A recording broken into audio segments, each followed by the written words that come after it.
நான் வீட்டில் சமையல் செஞ்சுட்டு இருந்தேங்க. வீட்டில் சமையல் செஞ்சுட்டு இருந்தேன். என்னென்னா நமக்கு ஈஸியாக டக்குன்னு என்ன வரும் சொல்லுங்க? உப்புமா தான் வரும்.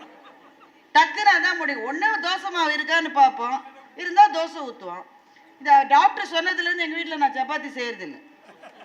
ஏன்னா அது மாதிரி புஷ்ஷுன்னு உப்பு வேணான்றதுனால.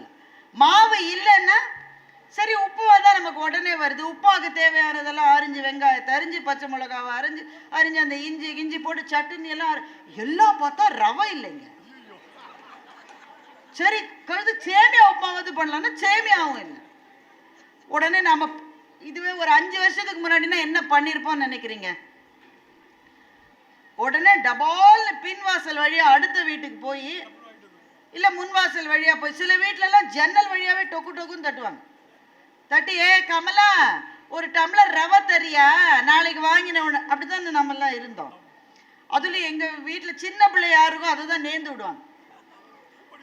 ஒருத்தர யாராவது கெஸ்ட் வந்துருவாங்க. வீட்டு தலைவர்கள் இப்பவும் அப்படிதான் இருக்காங்க, அவங்க மாறல. காலம்தான் மாறி இருக்கே தவிர வீட்டு தலைவர்கள் மாறல.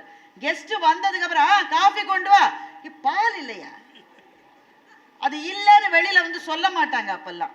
இதோ அண்ணா ஒரு 2 நிமிஷத்துல காஃபி கொண்டுடுறேன்னு சொல்லிட்டு பின் வழியா அடுத்த வீட்டுக்கு போய் வாங்கிட்டு, இவங்களே போய் வாங்கிட்டு வந்தா தெரிஞ்சிடும் அவருக்கு வந்தவருக்கு. அதனால வீட்டில் குழந்தை எதிர்க்கோ அதை அனுப்புவாங்க, ஒரு டம்ளர் சீனி வாங்கிட்டு வா. ஆனா இது ஒரு பண்ட மாற்று தான். ஆனா இதுக்குள்ள ஒரு பாசமும் பற்றும் இருந்தது. இப்ப அதெல்லாம் செய்ய முடியாது. உங்க ஊர்ல செய்யறீங்களோ, எங்க ஊர்ல செய்யவே முடியாது. ஏன்? பக்கத்து வீட்டுல யார் இருக்காங்கன்னு யாருக்கு தெரியும்? யாருன்னே தெரியாது. அப்புறம் அவங்கள்ட்ட போய் எங்க நாங்க கடன் வாங்குறது? ஸோ ஐயோ ரவை இல்லையே, இதெல்லாம் வேற அரிஞ்சு டைம் வேஸ்டா போச்சுன்னு என் பொண்ணு சொன்னா, ரவை தானே வேணும், இதோ வரும். எனக்கு மகிழ்ச்சியா இருந்துச்சு. ஆஹா, என்னுடைய மகள் எவ்வளவு சுறுசுறுப்பாகி விட்டாள், ஓடி போய் கடையில வாங்கி கொண்டு வர போகிறாள் போல இருக்கு. என்னவோ ஒண்ணு பண்ணாங்க. அந்த நிறுவனம் பேர் சொல்லாமான்னு தெரியல. சரி சொல்லலாம், என்ன இப்போ. முன்னாடிலாம் கூட நீங்க ஆர்டர் பண்ண அடுத்த நாள் வரும். இப்போ 15 நிமிஷத்துல வருது. ஜெப்டோன்னு ஒன்று இருக்கு, அதுல ஆர்டர் பண்ணா 15 நிமிஷத்துல நீ யானை ஆர்டர் பண்ணுங்க, ஒரு யானை ஆர்டர் பண்ணுங்க, 15 நிமிஷத்துல வீட்டு வாசல்ல நிற்கும். உங்க வீட்டுல இடம் இருக்கணும். யானை, குதிரை, எதை வேணா ஆர்டர் பண்ணலாம். ஜெப்டோல 15 நிமிஷத்துல வந்துடும். உடனே என் பொண்ணுக்கு ரொம்ப சந்தோஷம். பாத்தியா, நீ உப்புமாக்கு வச்ச தண்ணியை கொதிச்சு அதுல கொஞ்சம் எண்ணெயை விடணும். கேட்டுக்கங்க இந்த குறிப்பெல்லாம், ஆண்களுக்கு சொல்ற, பெண்களுக்கு ஏற்கனவே தெரியும். அதுல கொஞ்சம் போட்டு ஒரு உப்பை போட்டு கொதிக்கிற டயத்துக்குள்ள ரவை வந்துருச்சு. ரவையை தனியா வறுத்து அதுல கொட்டிடலாம். எப்படி வந்தது பாருங்க. நான் சந்தோஷப்படணுமா வருத்தப்படணுமா? சந்தோஷப்படணும். ஏன்? நம்ம வேலை முடிஞ்சது. ஆனா எனக்கு வருத்தமா இருந்ததுங்க, எனக்கு வருத்தமா இருந்தது. ஏன்னா அந்த ஆப்ல என்ன சொல்றாங்கன்னா 15 நிமிஷத்துல வரும்னு சொல்றோம், கமிட் பண்றோம். என்ன பண்றாங்க? கமிட் பண்றாங்க. இந்த 15 நிமிஷத்துல என் வீட்டு வாசல் மணியை அடிக்கிறதுக்கு யாரோ ஒரு பையன் பைக்கை ஓட்டிட்டு வரான்ல, அவன் உயிருக்கு யாருங்க பாதுகாப்பு? 15 நிமிஷம். ஏன்னா அவனுக்கு அப்பதான் அந்த அந்த அதை கொண்டு கொடுத்ததற்கான அந்த வருவாய் வரணும்னா 15 நிமிஷத்துல கொடுக்கணும். எப்படி வருவான்னு யோசிச்சு பாருங்க. அதுவும் அப்படியே கிளம்பி பைக்ல சும்மா வர முடியுமா? நான் கேட்ட ரவையை வாங்கிட்டு வரணும், அது எக்ஸ்பைரி டேட் ஆகலையான்னு பார்த்துட்டு வரணும். இதெல்லாம் செய்யறதுக்கு அவனுக்கு ஒரு 5 நிமிஷம் ஆகாது. நம்ம வீட்டுல வச்ச பொருளை தேடவே நமக்கு 5 ஹவர் ஆகுது. எங்க வீட்டுலலாம் ஒரு சாக்ஸ் எல்லாம் நான் 1 மணி நேரம் தேடி இருக்கீங்க. நீங்க 2 சாக்ஸும் தொலைஞ்சா கூட புதுசு வாங்குவோம். ஒரு சாக்ஸ் தொலைஞ்சா பக்கு பக்குங்க எங்கேயாவது இருக்கு, தேடி பார்க்கலாம். அவன் அந்த ரவையை எடுத்து கையில எடுத்து பைக்கை கலப்பறதுக்கு அவனுக்கு 7 நிமிஷம் 8 நிமிஷம் ஆகாது. அப்ப அவன் எங்க வீட்டு வாசல்ல பெல் அடிக்கிறதுக்கு அவனுக்கு எவ்வளவு நேரம் இருக்கு? வெறும் 7 நிமிஷம் இருக்கு. அது பெரும்பாலும் சென்னையில எல்லாம் மாடி வீடுகள் தான். லிப்டுக்கு காத்திருக்கணும், இல்ல படியில ஏறி வரணும். அவன் எப்படி உயிரை கையில பிடிச்சிட்டு வர்றானே, அட கழுதை. இது 15 நிமிஷத்துல வரலன்னா என்ன? இப்போ ஒரு காலத்துல நாம இப்படி இல்லாம இருந்தோம். ஒரு கடையே கிடையாதுங்க. வாரம் வார சந்தைக்கு போய், உங்க ஊர்ல கூட சந்தை ரொம்ப ஃபேமஸ், வார சந்தைக்கு போய் வாங்கி வருவதுதான். நீங்க அதுல 1-2 மறந்துட மாட்டீங்க. எப்பவுமே மறப்போம் தானே. மறந்தா என்ன செய்வீங்க? அடுத்த வாரம் மட்டும் காத்து இருக்கணும். இப்போ அந்த காலத்துக்கு நம்ம போயிட்டு தான் சும்மா கனவு காணலாம். சும்மா கனவுல அது போக முடியாது. கனவுல எனக்கு உப்புமா சாப்பிடணும்னு ஆசையா இருக்கு. போன வாரம் சந்தைக்கு போய் வாங்கிட்டு வந்த போது ரவையை நான் வாங்கலை. ஐயோ, ரவையை வாங்காம விட்டுட்டேனே, ஐயோ உப்புமா சாப்பிடணும் போல இருக்கு எனக்கு. பக்கத்து வீட்டில் கேட்டு பார்க்குறேன். அந்த அக்கா சொல்லு, ஐயோ நானும் வாங்கலை. சரி, அடுத்த வாரம் 2 பேரும் மறக்காம ரவை வாங்க. இப்போ நாங்கள் இப்போத்துலேருந்து அடுத்த வார சந்தை மட்டும் ஒரு உப்புமாவுக்காக காத்திருக்கோன்னு வைங்களேன். அடுத்த வார சந்தையில் வாங்கிட்டேன், ரவையை கொண்டு வந்து வச்சுட்டேன். அந்த உப்மாவினுடைய டேஸ்ட்டு நான் காத்திருக்காமலேயே செய்த இந்த உப்மாவுக்கு இருக்கும்னு நினைக்கிறீங்க? என் கேள்வி புரியுதா உங்களுக்கு? காத்திருந்து ஒன்றை அடைகிற போது அது தருகிற மகிழ்ச்சியை ஒன்றுக்குமே காத்திராமல் எல்லாவற்றையும் அடைந்து விடுகிற ஒரு தலைமுறையால் பெற முடியுமா என்பதுதான் என்னுடைய கேள்வி. நாங்க பிள்ளைகளா இருந்த போது, இளைஞர்களா இருந்த போது, எங்களுக்கு திருமணமாகி காத்திருத்தல் என்பது அப்படிப்பட்ட மகிழ்ச்சி. ஒரு உதாரணம் சொல்லிட்டேன். இளையராஜாவினுடைய இசையோடு பிறந்து வளர்ந்த தலைமுறை நாங்கள். எங்களோட கொடுத்து வச்சவங்க யாருமே கிடையாது. நாங்களெல்லாம் காதலிச்சது போது, கல்யாணம் செஞ்ச போது ஆளுகள் சரி இருக்கோ இல்லையோ பாட்டு சரியா இருந்தது. இந்த பாட்டை வச்சா ஒப்பேத்திர வேண்டியது. அவர் அந்த பாடல்களை கொடுத்த காலத்தில் பள்ளியிலும் கல்லூரியிலும் இருந்த தலைமுறை எங்களுடைய தலைமுறை. அப்போ அந்த பாடலுக்காக காத்திருப்போம். நீங்களாம் சொன்னா நம்பவே மாட்டீங்க, இல்லை தூணு துப்புவீங்க. இருந்தாலும் நான் சொல்றேன். நாங்க சென்னையில் ஒரு பகுதியில் இருந்தோம். ஒரே காம்பவுண்டுக்குள்ள 3 வீடு. எவ்வளவு வீடு? 3 வீடு. டிவின்றது எங்களுக்கு லக்ஸரி. டிவின்றது எல்லா வீட்லையும் இருக்கவே இருக்காது. அதுக்குன்னு அப்பெல்லாம் வந்து ரொம்ப அந்தஸ்தானவங்க வீட்டில் டிவிலாம் அந்த ரேஞ்சு. அப்போ எங்கள் பக்கத்து வீட்டில் ஒரு டாக்டர் இருந்தார். இவரை மாதிரி டாக்டர் இல்லை, அவர் கொஞ்சம் நல்ல பணம் சேர்த்து வச்ச டாக்டர். அவர் வந்து அவர் வீட்டில் டிவி ஃபோன்லாம் நம்பவே முடியாதுங்க எங்களுக்கு. ஃபோன் எப்படி இருக்கும்னு பார்க்கறதுக்கு அவங்க வீட்டுக்கு போவோம். அந்த ஃபோன் அடிக்கும் பாருங்க, ஒரு கருப்புல பூதம் மாதிரி ஒரு ஃபோன் இருக்கும். அதை டர்ன்னு சுத்தணும் நம்பருக்கு. அது அடிச்சா அப்படி எங்களுக்கு அது MS சுப்புலட்சுமியினுடைய கானம் போல் எங்களுக்கு இனிமையா இருக்கும். அவங்க வீட்டில் தான் டிவி இருந்தது. ஆனால் அவங்க வீட்டில் எல்லாரும் சேர்க்க மாட்டாங்க. எவ்வளோ பேர் சேர்ப்பாங்க? எங்கள் பக்கத்து வீட்டில் 3 குடுத்தனத்துலேயும் சேர்த்து நாங்கள் 24 உருப்படி இருக்கோம். 24 உருப்படி அவங்க வீட்டில் விட முடியாது. அதனால் அவங்க வீட்டு ஜன்னலுக்கு அந்த சைடாக டிவி வச்சுருப்பாங்க. அந்த ஜன்னல்ல இருந்து எங்கள் இந்த வீட்டோட ஜன்னல் இங்கேருந்து பார்த்தா லேசாக டிவி தெரியும். அதை பார்க்கறதுக்கு இப்போ இவ்வளோ இடத்துல எவ்வளோ பேர் நிற்க முடியும் சொல்லுங்கள்? இவ்வளோ தான் இடம். இப்போ நான் ஒரு ஆள் தான் நிற்கிறேன். மேடம் வந்தாக்க 2 பேர் நிற்கலாம், 3ஆவது ஆள் நிற்க முடியாது. அப்படி தானே? உங்கள் ஊர் திருக்கோவலூரில் தான் ஒரு திண்ணையில் ஒருவர் படுத்தார், இன்னொருவர் வந்த பிறகு 2 பேர் நின்றார்கள், இன்னொருவரும் வந்த பிறகு 3 பேர் நின்றார்கள். 3 பேரும் கடவுள் இருப்பதை உணர்ந்து 3ஆவதோடு 4ஆவதாகவும் ஒருவர் இருக்கிறார்கள். அப்ப சின்ன இடத்துல ரொம்ப அதிகமா போன விட 4 பேர் தான் நிற்க முடியும். ஆனா இந்த மாதிரி இடத்துல நாங்க 27 பேர் நின்று ஒருத்தர் இடிச்சு, எதுக்கு? டிவியில ஒளியும்னு ஒண்ணு வரும். வெள்ளிக்கிழமை 8லேருந்து 9 அப்ப பார்த்தா தான் உண்டு. எதை? கமல்ஹாசன், ரஜினிகாந்தி. நாங்க வேற எப்படி பார்க்கறது? நாங்க வீட்டில் சினிமாவுக்கு கூட்டிட்டு போக மாட்டாங்க. அவங்கள பார்த்து அந்த தரிசனத்துக்காக நாங்கள் காத்திருப்போம். அதில் என்ன பியூட்டினாக்க, ஒரு வாரம் காத்திருப்போம் அந்த ஒரு பாடலுக்காக. நான் ஸ்கூலுக்கு சைக்கிளில் போவேன். கொஞ்சம் லேட் ஆயிடுச்சு, போயிட்டு இருக்கேன். எக்ஸாம் அன்னைக்கு எனக்கு நல்ல ஞாபகம் இருக்கு. எனக்கு அன்னைக்கு கணக்கு பரீட்சை. அவசரமாக சைக்கிளில் போயிட்டு இருக்கேன். இன்னும் 10 நிமிஷத்தில் நான் ஸ்கூலில் இருந்தால் தான் எனக்கு எக்ஸாம் ஹால்குள்ளே விடுவாங்க. முழு பரீட்சை. போயிட்டே இருக்கும்போது டீ கடையில் தங்கச்சங்கிலி மின்னும் பைங்கிளி தானே கொஞ்சியதோ அந்த பாட்டு வந்ததுங்க. நீங்கள் நம்ப மாட்டீங்க, பிரேக் அடித்து நிறுத்திட்டேன் சைக்கிளை. கணக்கு பரீட்சை வரும் போகுங்க. இப்போ விட்டு அப்புறம் எழுதிக்கலாம். தங்கச்சங்கிலி மின்னும் பைங்கிளி வருமா?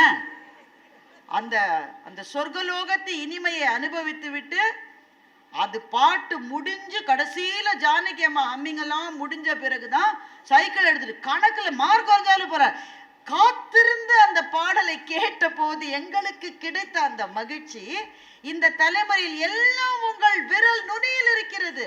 எதுக்குமே காத்திருப்பது இல்லை. ஒரு பொருள் வேணுமா, காத்திருப்பது இல்லை.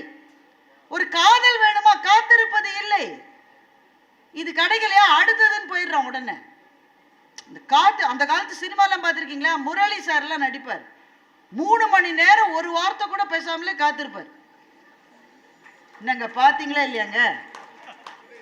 ரொம்ப இளைஞர்களா இருக்கும்போது பழைய கால சினிமாவை பத்தி என்னால பேசவே முடியல. எல்லாருமே இளைஞர்களாக இருக்கிறீர்கள் விழுப்புரத்து. ஒன்றும் இல்லைங்க, ஐ லவ் யூன்ற 3 வார்த்தை தான் சொல்லணும். அதுக்கு 3 மணி நேரம் சினிமாலே அவர் சொல்ல மாட்டார், காத்துக்கிட்டே இருப்பார். அந்த காத்திருத்தல் இன்றைய தலைமுறையினரால் எப்படி பார்க்கப்படுகிறது என்றால் இன்ஆக்ஷன் என்று பார்க்கப்படுகிறது. நீங்க செயலற்றவர்கள். எவன் காத்திருப்பான் தெரியுமா? எவனுக்கு வேகமா போய் துணிச்சலா செய்யறதுக்கு திராணி இல்லையோ, தெம்பு இல்லையோ, அவன் தான் காத்திருக்கிறவன் என்று இன்றைய இளைஞர்கள் நினைக்கிறார்கள். ஏன்? அவங்களை காத்திருக்க நாம் விடுவதில்லை. எந்த பிள்ளையாவது, நான் இன்னைக்கு சேலஞ்ச் பண்றேங்க, உண்மையிலேயே வசதியே இல்லாத மிக மிக வறுமை சூழ்ந்த குடும்பங்களை விட்டுருங்க, மற்ற இடங்களில் ஒரு அளவு வசதி இருந்தா கூட எந்த பிள்ளையாவது பசிக்குதுன்னு சொல்ற மட்டும் அப்பா அம்மா காத்திருக்காங்களா? இன்னைக்கு அம்மா பசிக்குது சோறு போடுன்னு சொன்ன பிறகு உலையை வைத்த வீடுகள் அன்றைய நாளினுடைய வீடுகள். இன்னைக்கு கண்ணு சாப்பிட்றா, தங்கம் அவனுக்கு பசியே இல்லைன்றான். ஏன்? இப்பதான் ஒரு முழு பேக்கெட் சிப்ஸை தின்னு முடிச்சிருக்கான். அதுலயும் பாருங்களேன் சிப்ஸை எப்படி விற்கிறாங்கன்னு. காத்துக்கு தான் நீங்க காசு கொடுக்குறீங்க. உப்புன்னு இருக்கு பாருங்க. இன்னைக்கு என்னவோ எல்லாமே உப்பலாவே வருது. நம்ம சிப்ஸுக்கா காசு கொடுக்குறீங்க? சிப்ஸ் இவ்வளவுதானே இருக்கு, காத்து தான் இவ்வளவு இருக்கு. நீங்க கொடுத்த காசு எதுக்கு? காத்துக்கு. காற்றுக்கு காசு கொடுத்து வாங்கிய முதல் தலைமுறை நம்மளை பத்தி நம்ம பெருமையா சொல்லிக்கலாம். அப்பதான் தின்னு முடிச்சிருக்கான், அவனுக்கு பசி இல்லை. ஐயோ மணி 8:30 ஆயிடுச்சுடா, கண்ணு சாப்பிடுற. அவர்கள் உணவுக்காக காத்திருப்பது இல்லை, உறக்கத்துக்காக காத்திருப்பது இல்லை. ஏன்? அவன் கண்ணு தானே மூடிக்கிற 12:30 மணி மட்டும் அவன் ஸ்கிரீனை தான் பார்த்துட்டு இருக்கான். அதுக்கும் மேல டே இனிமே முடியாதுறான்னு கண் இமை தானா மூடி தூங்குறான். தூக்கத்துக்கு காத்திருப்பது இல்லை, பொருட்களுக்காக காத்திருப்பது இல்லை. உடனே சொல்லிடுறான். அப்பதான் ஃபர்ஸ்ட் இயர் வந்திருக்கான், அப்பா அம்மா காலேஜில் சேர்த்துருக்காங்க. என்னை தவிர எல்லாருமே பைக் வச்சிருக்காங்க. ஏண்டா காலேஜ் பக்கத்து தெருவில் இருக்கு, பைக் எதுக்குடா அவனுக்கு? காலேஜ் மாத்திரம் தானே, நான் 4 இடத்துக்கு போகணும். அது என்னடா 4 இடம் சொல்ல மாட்டான். ஒரு இடத்துக்கும் போறது இல்லை, இவன் வீட்லயே உட்காந்து போனை தான் தேய்ச்சிக்கிட்டு இருக்கான். எந்த இடத்துக்கும் போ, ஆனா பைக்கு வேணும். எப்படா வேணும்? நாளைக்கு வேணும். நாளைக்கு பைக் விலை என்ன? 1,00,000 ரூபாய். இப்பதான் காலேஜில் சேர்ந்திருக்கான். டே வேணாண்டா, சேஃப் இல்லடா இந்த பைக்கு. வாங்கி தர மாட்டே? வாங்கி தர மாட்டேன். என் ஃப்ரெண்ட்ஸ் எல்லாரும் அப்பா அம்மா வாங்கி தந்துட்டாரு. நீ எல்லாம் ஒரு தாய, நீ எல்லாம் ஒரு தகப்பன? நாம இப்படி கேட்டிருக்க முடியும் நம்ம அப்பா அம்மாட்ட? அப்புறம் எதை எடுத்தாலும் செட் ஆகலன்றோம். அப்பதான் அந்த கோர்ஸ்ல சேர்த்திருக்காங்க சார். அது புரிஞ்சு என்ன பாடம்ன்றதுக்கு கொஞ்சம் டைம் ஆகும்.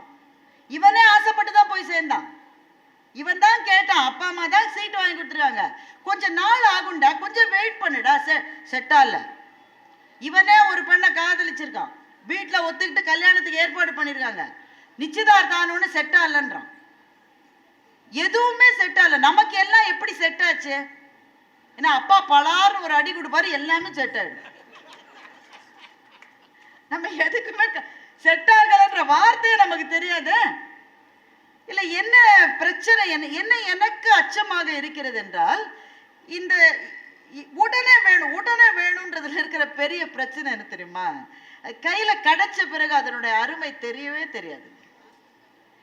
கண்ணில் காட்சி கண்டுவிட்டால் கற்பனை நின்றுவிடும். கற்பனைகள் வளர வேண்டும் என்றால் கையிலே கிடைப்பதற்கு காத்திருக்க வேண்டும்.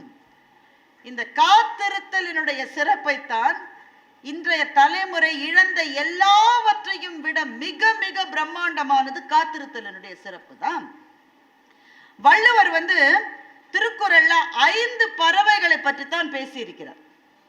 ஐந்து பறவைகளை பற்றி தான் பேசியிருக்கார். மயிலை பற்றி சொல்லி இருக்கிறார். பீலிப்பை சாகாடும் அச்சிரும் அப்பண்டம் சால மிகுத்து பெய்யும். ஆந்தையை பற்றி பேசியிருக்கிறார். கூகை என்று சொல்லி ஆந்தையை பற்றி வள்ளுவர் பேசியிருக்கிறார். அன்னத்தை பற்றி பேசியிருக்கிறார். காகத்தை பற்றி பேசியிருக்கிறார். 4 சொல்லிட்டேன்னா என்னென்ன சொன்னேன்?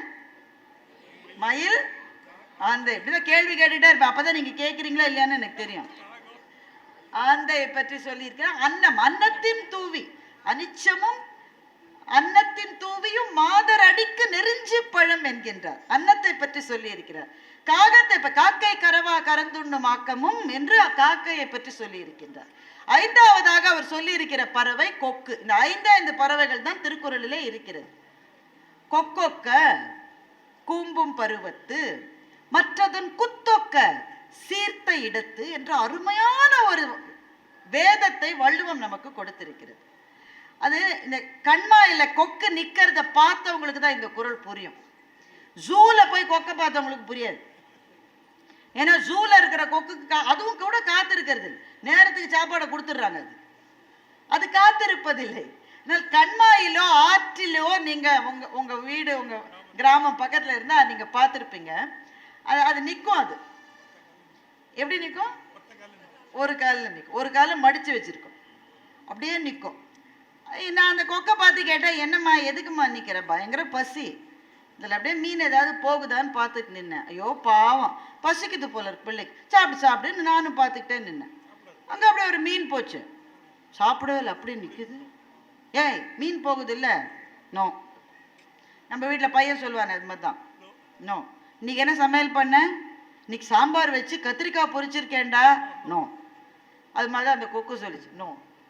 ஏய் பசிக்குது, நீ இருமா சும்மா, எனக்கு தெரியும் எதை சாப்பிடணும். அடுத்தது ஒரு மீன் வந்து அதையும் சாப்பிடு, அடுத்து ஒரு மீன் அதையும் சாப்பிடு. லூசு கொக்கு சாப்பிடு, பசின்னு சொன்னல, மீனா போயிட்டு இருக்க, கழிச்சு மீனே வரலன்னா என்ன செய்வ? நீ எடுத்து சாப்பிடு. நீ கொக்கு எதுக்கு வெயிட் பண்ணுது தெரியுமா? அதற்கான மீன் வருவதற்காக காத்திருக்கிறது. கொக்கொக்க கூம்பும் பருவத்து. அதுதான் வள்ளுவர் சொல்றாரு. நீ உனக்கு ஏதாவது வேண்டும் என்று உன்னுடைய மனம் சொல்லுகிறது. ஏதாவது வேணும், எனக்கு சாக்லேட் வேணும், பிரியாணி வேணும், அது கிடையாது. உன்னுடைய ஆன்மா எதற்காகவோ ஆசைப்படுகிறது, காத்திருக்கிறது, ஏங்கி இருக்கிறது.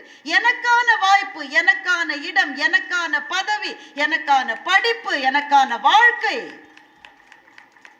ஏன் நல்ல வாழ்க்கை வாழ்வதற்கு நமக்கு தகுதி இல்லையா? மகிழ்ச்சியாகவும் நோயன்றியும் சந்தோஷங்களோடும் வாழ்வதற்கு நமக்கு அனுமதி இல்லையா? அது சில பேருக்கு மாத்திரம் எழுதி வைக்கப்பட்டதா? அப்ப என்னுடைய மனதிலே ஒரு எண்ணம் இருக்கிறது, ஒரு ஏக்கம் இருக்கிறது, ஒரு காத்திருத்தல் இருக்கிறது. இது இருக்கிற போது நான் என்ன செய்யணும்னு வள்ளுவர்கிட்ட போய் நான் கேட்கிறேன். எனக்கு தெரியும், எனக்கு அது கிடைக்கணும்னு. ஒரு பிசினஸ்னே வச்சுக்கோங்களேன், அவன் ஆரம்பிச்சிருக்கான், அவன் நினைச்ச மாதிரி போகல. இன்னும் அவனுக்கு நல்லா தெரியும், அவன் பிசினஸ் ஐடியா ரொம்ப நல்லா இருக்கு, சக்சஸ்ஃபுல்லா இருக்கு, இது நிச்சயமா நல்லா வரும், ஆனா வளரல. அவன் போய் வள்ளுவரை கேட்கிறான், வள்ளுவரை நான் என்ன செய்யணும்?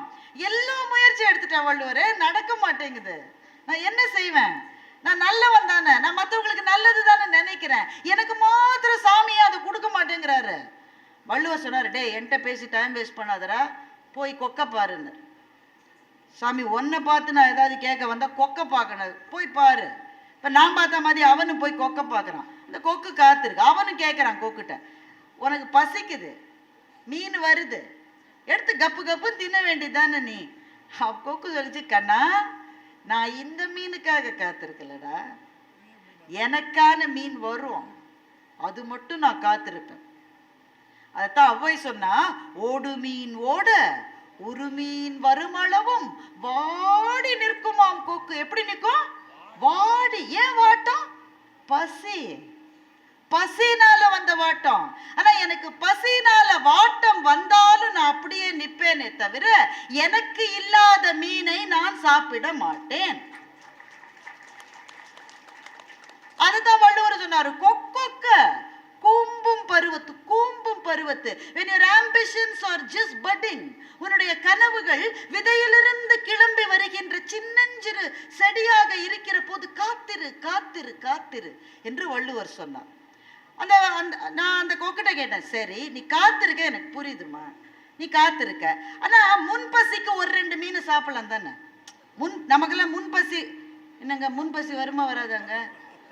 வீட்டில் போய் அம்மா சோறு கொஞ்ச நேரம் வெயிட் பண்ணோம், இப்பதான் குக்கர் 2 சத்தம் தான் வந்திருக்கு, உடனே அந்த குக்கர் 3 சத்தமோ 5 சத்தமோ, சில வீட்டிலலாம் 10 சத்தம் வைக்குது, அது உடனே திறந்துருவீங்க? காத்திருக்கணும். உடனே என்ன செய்வீங்க? நீங்க காத்திருக்கீங்களா? சும்மா காத்திருக்கணும்னு சொல்லக்கூடாது. நீங்க காத்தா இருக்கீங்க, சரி நேத்திக்கு ஊர்ல இருந்து முறுக்கு வந்த எடு, அதை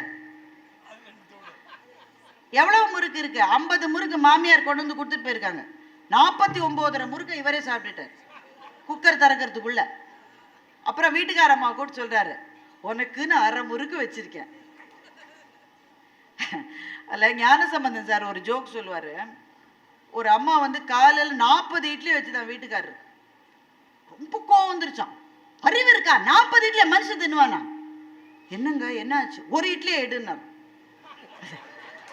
ஞானசம்பந்தன் சார் இந்த ஜோக்கு சொல்லுவார்.